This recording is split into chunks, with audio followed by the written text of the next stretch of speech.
that I would, under other circumstances, say for a future meeting, but I don't have that, so I'm gonna say now.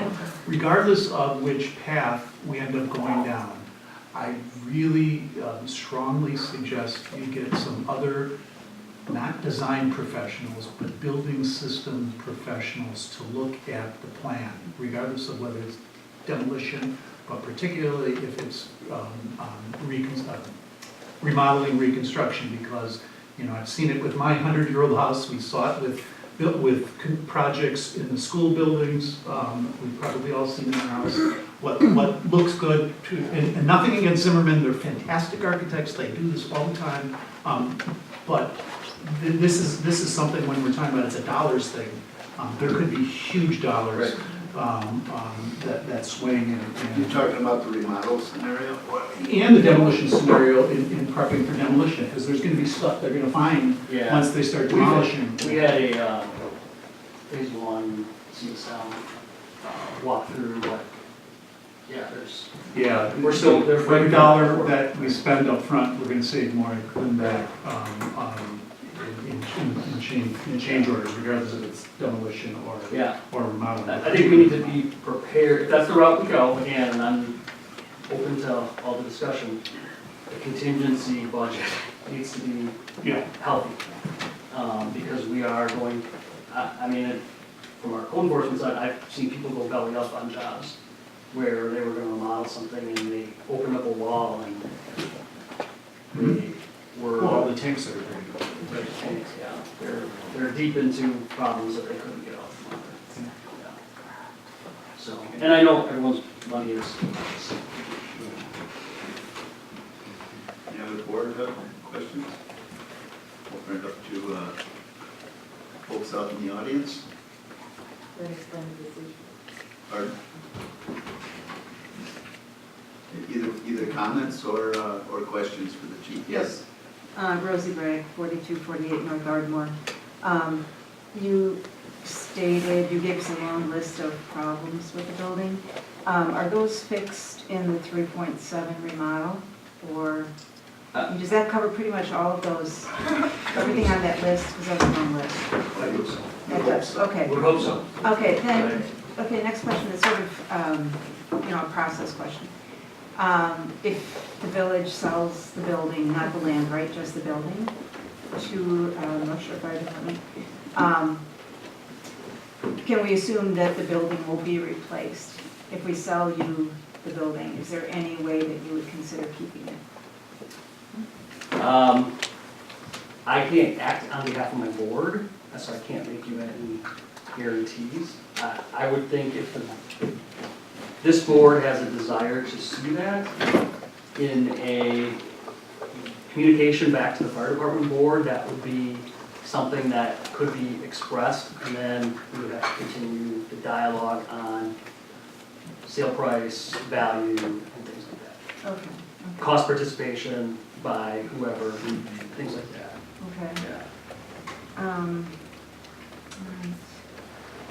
I had another question that went away. Okay. I might raise my hand. Yes. I see you there. So with Give your name and that. oh, I'm sorry, Elizabeth Witt, 4456 North Ardmore. With the remodel estimate, that would be remodeling the full 18,000 square feet? That would be the entire building, as I understand it. Okay. Would you, I guess I have a couple different questions, just brainstorming. Do you have any objection to having another tenant in the building? No, we would just need to make sure the flow of the building is securable, and that was a challenge with the police department, so it depends on who that tenant is. Okay. And who comes and goes out of the building for some security purposes that we have, the different equipment that's in the building and things like that. But what I can't answer tonight is the useful space question. So that, one thing that was posed to me by Zimmerman was, okay, you have some walls that you can't move, so if you need 9,500 square feet on your needs analysis, space analysis, that was a space analysis based on building to building. If there is going to be things you can't move around because of construction design, you need more space is how I understood my conversation with them on Friday. So what amount of space that is, I don't know at this point. That would be probably the next step in going back to them and saying, okay, we need to have more discussion on this at this point. Makes sense. You know, even if the co-tenant were another village department or service at some point, just to use the space efficiently.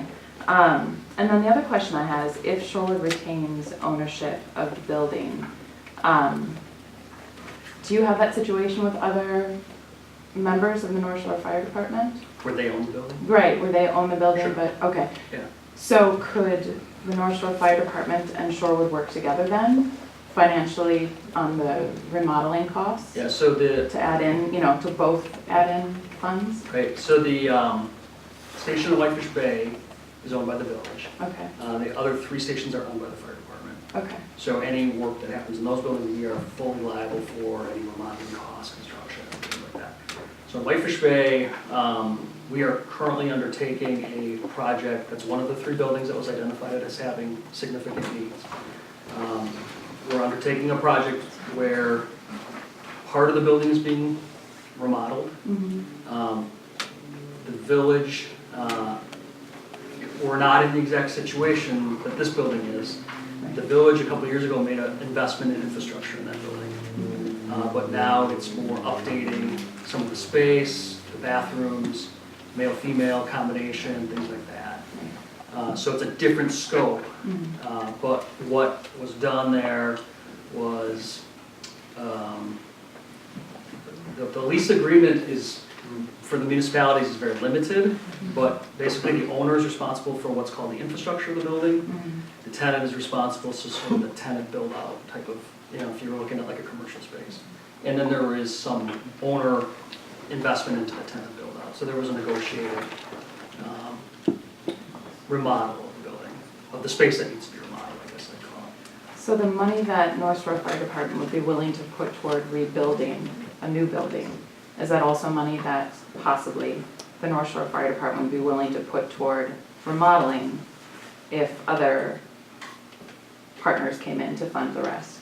Potentially, I can't speak for I our know, board, no, but- I totally know, yeah, Yeah. but I'm just curious. Yeah. Because I hadn't asked that question. Yeah, I mean, in Whitefish Bay, that's what's happening right now. Okay. I guess I would put it that way.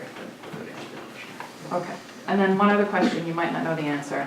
The need for an elevator, you know, probably if that building stays as it is, at some point it's going to need one.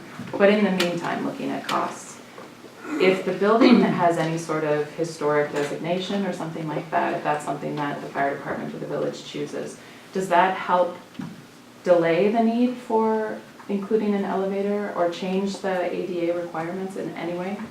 I don't know that. I think it's based on percentage Just in modification. whether it's got historic status or not? I know generally ADA is driven by over 50% of the building remodel, you have to bring it all up to current code.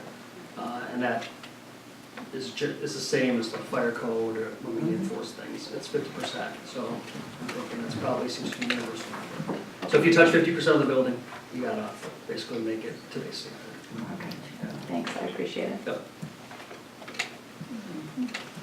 Yes. It's back. Okay. And so my question is, you started when you became an organization, you had 7 fire departments? Prior to the consolidation, there's 7 stations, Oh, there were 7, and then you became North Shore Fire Department. and they went to 5. And the 2 stations that were eliminated were non-staff fire stations, so there weren't people in the fire station. Right.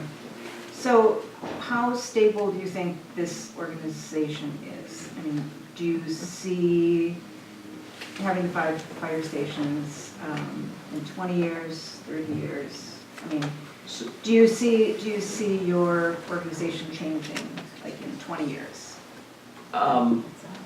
so from a political perspective, well, I'll back up. From a technological perspective, at this point, I don't see, there's always efficiencies, but I don't see you're going to change how quickly you can get somewhere in an urban area. So from a grading of response times, you're always going to have that issue. So it's simple, how quick does it take to get from A to B? You know, and so could you put a drone out there? I'm sure you could, but what can a drone do now versus what it can do in 20 years? I don't know. They're dropping defibrillators with drones in Europe right now. But from a perspective of politics, the current agreement, which is bound by all 7 communities, and to change that agreement, which takes all 7 communities to agree to change it, says that if we vacate a building, the local governing body, so in this case, the Shorewood Village Board, would be able to veto that vacating of the building. So in other words, if someone said, hey, the best deal is to go to 4 stations, we're gonna move them all over the place, there's not gonna be one in Shorewood, the current agreement would allow this board to say, nah, we don't agree with that. So stable as far as you can see. Okay. Yeah. You know, luckily, people value service and response times, and I think, you know, you have to balance it with cost, but, yeah, Yeah, okay. tough discussion. Yeah, Yeah. thanks. Any other? Yes. Jennifer Cooney Volpez, 4331 North Alpine Avenue. I feel like Shorewood has lost quite a bit of its historical, I don't know, footprint, I guess, would be a good way to say it. And to remove this building would be just, again, removing another part of our historical beauty, our personality, and that sort of thing. So I really encourage you guys to hold on to the beauty of this building. I know it's not in the middle of town, but it's really important to people. And I've talked to a lot of neighbors. We're all on the west side, but we all really want to keep this building because it is part of the soul of Shorewood. So, just say. Okay. Any other comments? Yes. Anderson Bryant, 3724 North Williams Boulevard. I'm wondering, so obviously unforeseen costs are unforeseen by definition. However, there could be some way to estimate like a mean overage for comparable projects that have been done in other municipalities. Is there any allowance for any amount of overage already, like for unforeseen things, already built into these estimates? Or are these estimates merely a summation of the known costs? There's what I would refer to as a standard contingency in both of them to make them, I guess, quick, to look side to side. I think the contingency and the remodel, my personal opinion, would need to be raised. But I want to give you the report that they gave me, so I did go and amend those numbers, but I think I would go back to Zimmerman and say, hey, I'm not real comfortable with that number. I think we need to really look hard at that. Sure. So I guess what I was looking to understand there then is how substantial would an unforeseen expense need to be before exceeding what's already been allowed for in these estimates? As far as like a dollar amount? So, like,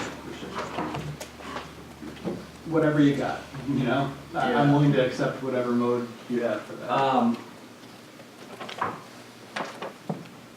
You know, I think you do everything you can to do like an asbestos test, to test the building until you get deep into it. Sometimes those people do everything they can, but you get behind walls and then you find other things and you have to bring those people back out again. You know, abatement is a cost. If you got any construction, like foundation problems, I think one of the problems that I would be concerned about in that building right now is the water that is being seen in the walls, basically coming up from underneath. I don't know that anyone has a good handle where that's coming from right now. It's not like it's flooding in, you know, every day we're bailing out the basement, but clearly you can see this change in the wall over time. So I think that would probably be what is going on in that foundation. Foundation would be a costly. That's probably your biggest cost, I would think. You have potentially, there's a shooting range in the building. You potentially have a lead issue, an abatement. You know, for I don't know how many years that has existed there, and what is I'm not familiar with cleanup processes for that type of thing. So from a dollar standpoint, I really don't have a good answer for you, but those are some things I would worry about at least. If I had to look at, like a foundation, I would imagine would be significant on an 18,000 square foot building. Right. If you have water, you know. Absolutely, I agree with that. So, sorry, last follow-up then. Is there any feasible way to increase level of certainty as to whether there's an issue with this specific list of things that you or somebody else comes up with prior to initiating one path or the other? I think we would need to engage somebody, whether that's an architect or a firm, I think trustee Zobek was referring to things like that, to do a professional analysis of that. And have someone that specializes in that, you know, evaluate that. And I was hoping to have an idea of what that would cost tonight, but I don't have that. Thanks. Yes, ma'am. Hi, Kate Matheson, 1821 East Kenmore. I just wanted to understand a little bit better why the police building, besides, I understand the time thing. Were there any other considerations for why it wouldn't work? Yeah, there was